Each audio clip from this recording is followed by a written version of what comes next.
In continuing with my assertion that Robert F. Kennedy Jr. is in fact the dumbest member of Donald Trump's administration, I submit to you even more evidence to back up my belief. Something that, by the way, Robert F. Kennedy Jr. can't do with any of his beliefs because there's no evidence for that. I, however, have lots of evidence. As we all know, last week, Robert F. Kennedy Jr.'s Health and Human Services Department, under his direction, released their MAHA report, Make America Healthy Again. And in this report, of course, they talked about things that are not completely untrue. You know, the over-prescribing of prescription drugs here in the United States. That is absolutely true. But they also cited a bunch of articles and sources and research that don't actually exist. They're just total fabrications. So they base this report on things that don't exist. And that is, of course, what immediately took over the headlines last week.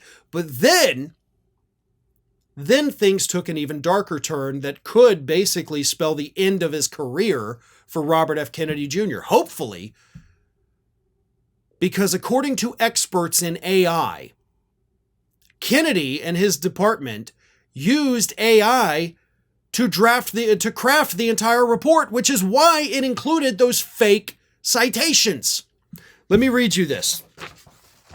AI researchers speaking with the Washington Post flagged the presence of oocyte markers, a technical signature linked to OpenAI's tools in multiple footnotes.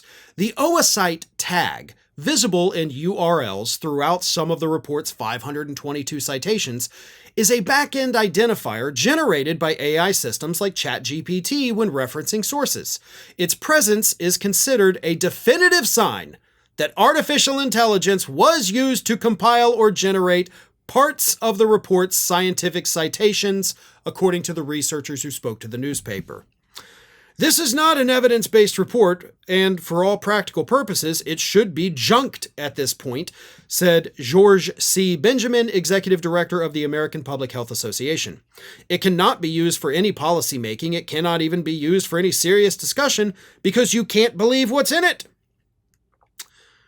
It includes multiple examples of botched sourcing in the form of fabricated studies, dead links, and articles misattributed to non-existent authors.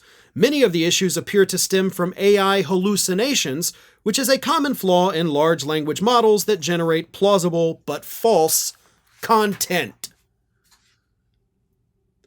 So this dumbass running Health and Human Services has no intelligence of his own to speak of.